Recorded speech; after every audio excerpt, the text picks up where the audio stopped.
Hey guys, welcome to the Rusty Beauty's garage and to what should be the last episode of the 1971 TR6 by the name of... Okay, I will introduce you. You stay down, and here. Okay guys, she wants to be introduced. So I'm sure you met Rusty before, but you never met Beauty. You see, Beauty is biting me like... she's a beast. She's gonna be a real beast. So she's a mix of chocolate lab and Saint Bernard. So, yeah, she's gonna be a big beast. My kids named her Coco, but the right name for her is a Beauty, right? Because Rusty and Beauty. Okay, go play now. You got introduced. Rusty needs more exercising. He needs to run around. He's too lazy to run alone. So with a friend, hopefully, we can get him to run a little bit more. We have big field here in the property where he can run, but I take him there and he's just walking with me. He doesn't want to run. Hopefully with Beauty they're gonna run together. Anyway, so the Frankencar is completed. I've done some more work on her, which I have to show you. In the last episode, I believe we left off where we removed the braces from inside. Let me take this out. We removed the braces from the doors and she just sprang back up. Holy moly! Because the body, when it was delivered to David, he bought it sight unseen, and when they brought it with the flatbed, it was on a skid, I believe, or something like that, but they strapped the rear end down and the front end down, and they literally bent the body in the middle. So in this episode, I'll show you what I did to unbend it. So without further ado, let's get crack-a-lacking.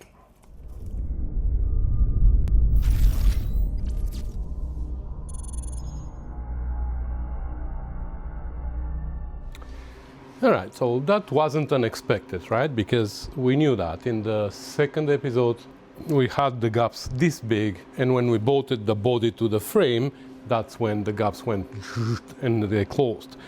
But I was hoping that as the body sits for a while like that, it was gonna relax in this new old shape, but it didn't. It sprang right back. But it's not a big deal, we can fix that. First of all, we're gonna remove these gaskets completely so they don't prevent us from bending it back. And then what we're gonna do, we're gonna put the braces back again. And these are smart braces. We have left and right thread here. It's like turnbuckle because when we turn it in the middle, we make it shorter. And we're gonna put both of them. We're gonna open the doors. We're gonna jack the rear end up, but not through the frame, only the body. And then we're gonna start tightening the buckles here, raising more from there. We're gonna try to bend it more than what we want it to be bent until we are not able to close the doors anymore. And we will see if we can bend it back up, because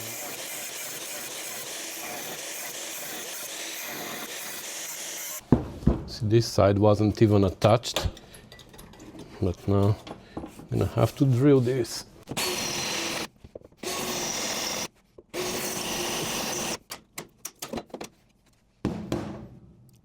There you go.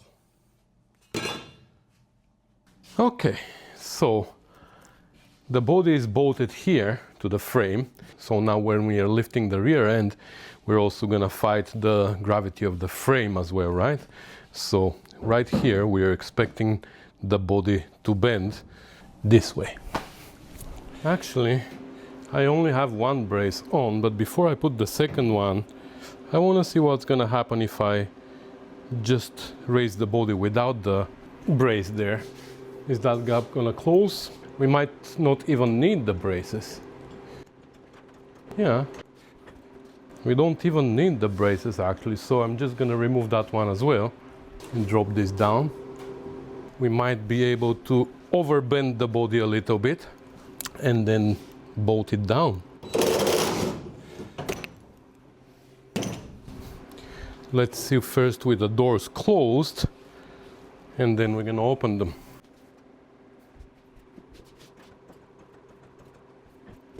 There you go. So now we're gonna open them and we're gonna raise a lot more.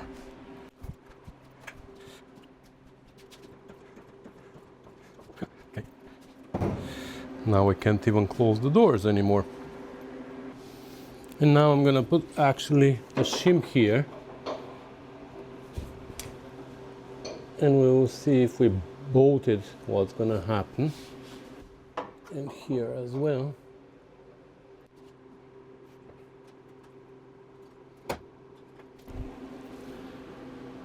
Okay.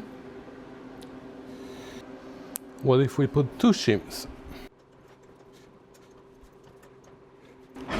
Oops, I should have opened the door.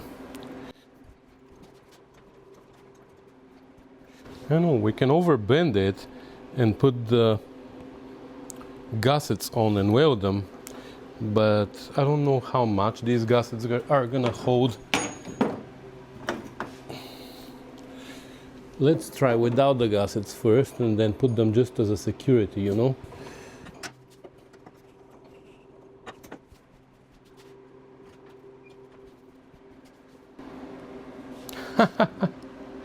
Look at that. Beautiful. Both sides are now perfect. So what we're gonna do is we're gonna just bolt these now with the two shims on. Like this. Now we have these body mounts mounted. We have to tighten the front ones and we will see, but these are tight and these two are tight. And now we have the rear ones in the air. Let's see what's going on with them. So this is now loose here, right? It's not holding anything. So how much gap do we have here?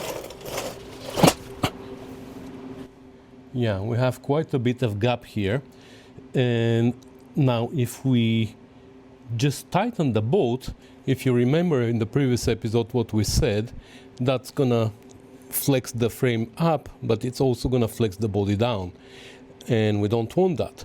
So what we're gonna do is we're gonna put the jack under the frame over there. We're gonna jack it up and we're gonna pre-flex the frame up towards the body, not the body towards the frame. And once they are close and we have one shim distance there, we're gonna bolt it. And hopefully the body is gonna remain in this situation. I think it's pretty good. I think this gap is a little bit too big in the top. Oh, actually, it's not too bad. We might want to make it a little bit smaller at the top. Yeah. But this one is perfect. I mean, this one is exactly how we wanted it. Anyway, I'm gonna try to put one more washer there. We have two shims there and two shims here, but I'm gonna try to put one just plain washer there to add a little bit more to that side and see if that door, that gap is gonna close a little bit more.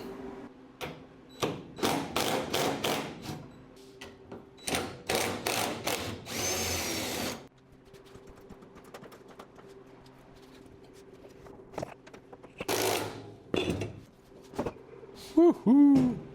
Perfect. Did this one come back? Yes. There you go. This one is perfect now. And this one is perfect now. I am happy. So now let's take care of the rear mounts. Hopefully that's not gonna affect, oh, that's not tight. Hopefully that's not gonna affect anything anymore. And if we manage to affix those, then we're gonna come back and we're gonna weld the gussets. That bolt, by the way, from all the tightening and loosening and tightening and loosening, I stripped the threads on the frame. So I actually had to go ahead and drill to the next size. So this bolt now is, whatever this is, I think it's 3/8. I think that's 3/8. And that one is the next, like 7/16 or whatever size. I think it's 7/16. So let me tighten that and make sure that that gap is not gonna change. And then we're gonna go to the back. This was loose, right? Perfect. So that's tight as well. Let's now work at the rear end. So first of all, I'm gonna put a shim, just one shim between the frame and the body, and then we're gonna jack the frame up. Okay, let's go. That doesn't close the gap though. Yeah, now the rear end of the car is in the air, but we still have a big gap here. So I'm putting one shim and I'm gonna bolt them as the frame is jacked up, and we will see if that's gonna affect the gaps somehow. Even if I have to put two shims here, it's fine. I just don't want to go more than two shims, which before was the case. All right, can you watch the gaps for me, please? Ooh. Yeah, the body came down, didn't it? Yeah, it came down, but the gap didn't open. Okay, look at that. But here, the frame disappeared, just as we wanted. That worked just as we wanted it to. Fantastic. Let me bolt the other one as well, with just one shim in the back. Dun, dun, dun. Okay, let me do the other one as well.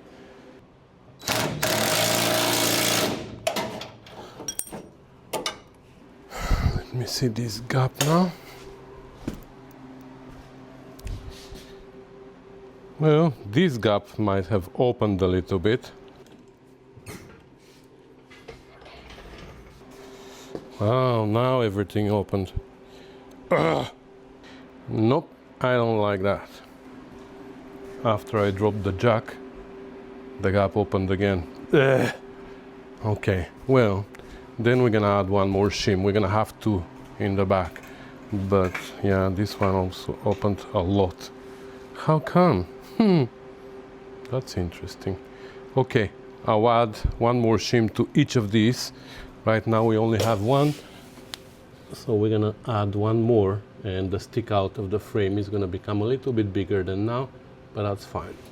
Actually, what I decided to do is I removed the shims again, released the two mounts here completely again, and I raised only the body, not the frame, to a point where now the door is touching here. And now I'm gonna open the doors and I'm gonna raise a little bit more. And then I'm gonna weld the gussets again. And then I'm gonna put the two shims in the back, or one again, I don't know, we will see. Because obviously the gussets do something. So the gussets are welded. And this time I welded them all the way in full. And hopefully they're gonna hold, including the top and the bottom. So let's see now. Now it doesn't close right. Let's see if we drop the body down, what's gonna happen. Wow, did we make them too tight? Okay. Now the door's closed just enough. So let's see if we're gonna be able now to open the gap a little bit. That's gonna be a problem. You see this one? Wow, super tight. Now let's see if the frame is gonna be able to pull down the body a little bit while the frame itself goes up. Okay, I'm only putting one shim for now. Let's try with one.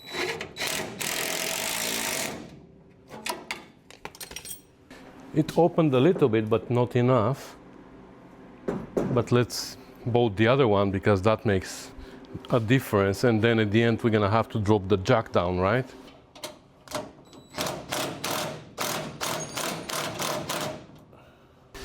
And this one is still small, but let's drop the jack now and see.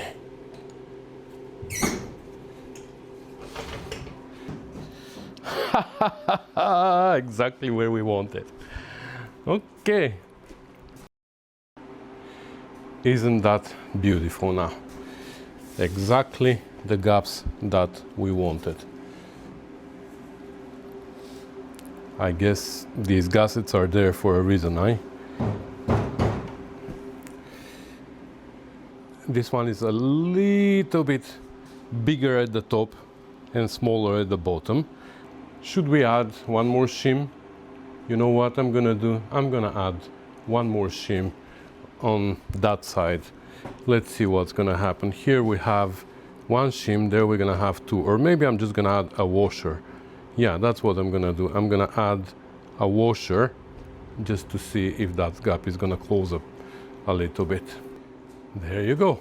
So now we have one shim here and one shim and a washer there.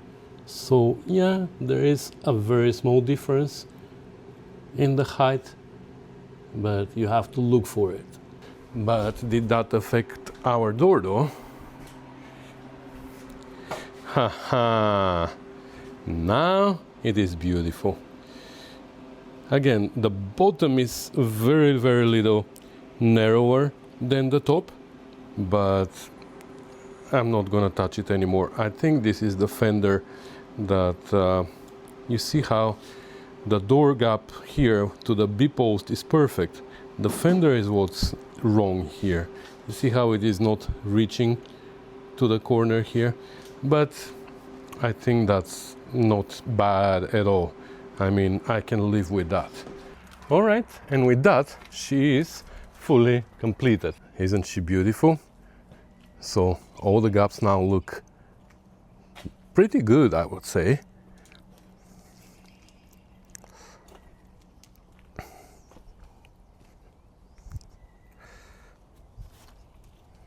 I like the lines now. Like, that's one of the things that I do as soon as I see a car, a TR6 or TR4, I look at these lines, and that tells me pretty well whether the body is straight or not. And this one we were able to straighten pretty well. Ooh, that's my magnet. Now this door is a little bit further in. I might be able to move this. Okay, no more. What if we put it here? Still? Okay, well, it is what it is. I mean, it's the door, this gap is a little bit bigger than the other side, but I think it's not bad at all. We're gonna leave it there, and the rest is like just beautiful. Here you see this line again.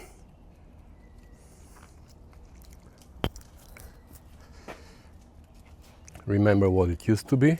The whole front end was like shifted this way. There was a huge gap here, there was no gap there, and it was just disaster. Now it is much better. Let me open the bonnet and we're gonna take a look inside as well. That is where we joined the front clip because it was from a different car. It was barely attached there, and here now it is nicely joined with a little bit of body filler. Nobody's gonna tell that this part of the car is from a different car. So of course David is gonna have to take the body off again and clean the frame, rebuild the suspension and all that. The body is gonna need to be cleaned up and painted underneath as well and everything. So I'm assuming fenders, doors and bonnet and boot lid are gonna come off again, but he's gonna be able to put them back. All the body mounts are fitted. Now I lost track, to be honest. I don't remember how many shims I have everywhere. Well, David is gonna have to remember when he takes them out which ones come from where, and he's gonna put them in bags. He had all the hardware and everything very well organized in bags and marked, so I'm sure he's gonna take good care of that. So I think we have two rubber washers there. Here we have one thick washer underneath, an aluminum shim, and then another thick washer on the top, if I remember correctly. Here I'm pretty sure we have 3 and 3. There we have 2 rubber washers underneath and the big washer on top. Here we have 1 and 1 shim. Here, if I remember correctly, now we have 2 and 2. And here I think we have 2 and 2 as well. I mean,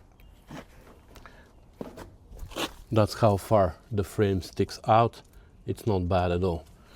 Okay, beauty, leave me alone. And there's some leftover parts, so David supplied these as well because there were speaker holes in his, but I decided to save those and just weld the holes there. It saved him money as well, because if I had to replace those, it was going to be a lot more for labor. There's some leftover parts there, some leftover hardware, those aftermarket inner fenders that David bought, but I didn't like them, so we never used them. And that's it. I think we're pretty well done here. So now we're gonna have to put her, unfortunately, in the shed until David comes to pick her up. He's coming from Michigan. Yes, guys, play together. Beauty, make him run. He's fat. He needs exercise. Yeah. He's trying to bully her sometimes, but most of the times they play together. She's not giving in though. She is attacking him as well. And soon she's gonna be bigger than him. And then I'll see what he's gonna do. Run, baby, run. Anyways, well, that's gonna be everything for today, guys. As you can see, my patients start coming now. We're gonna have to deal with this beauty now. Beautiful 1968 TR250. Next week I'm hoping that we're gonna be painting the Miata finally, and then Nick is gonna be into assembling and putting her on the road. So that's fun. This Spitfire, unfortunately, we're still waiting for parts from the machine shop. We got a new machine shop and they promised that in the next few days I'm gonna get the parts for it. I was hoping to do some work on this girl this week, but it looks like I'm not gonna be able to because I have lots more and other things to do, so soon. Anyways, that's gonna do it for this series, guys. Thank you so much for sticking around and for watching from start to finish. It's been a project. There were some of you that said that it's not worth fixing this car in the very beginning when I showed you what it looked like. Now, are you still sure that it's not worth? We have a perfect solid body now after only, I think I have about 120 hours in it. I have to check in the computer, but I think it is about 120 hours. Okay.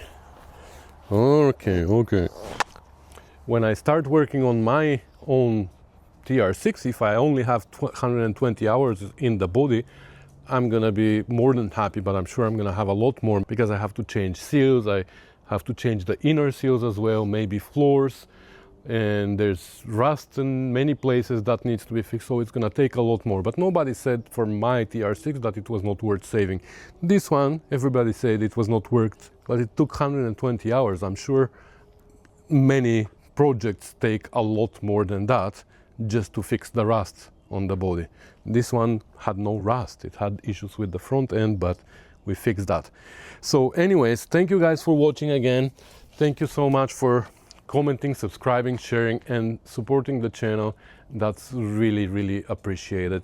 Your help is what keeps this channel going and what allows me to spend time in the office editing these videos, making them a little bit more interesting for you. So if you want to support the channel a little bit, you can become a patron if you want to. There's a link in the description of this video to my Patreon page.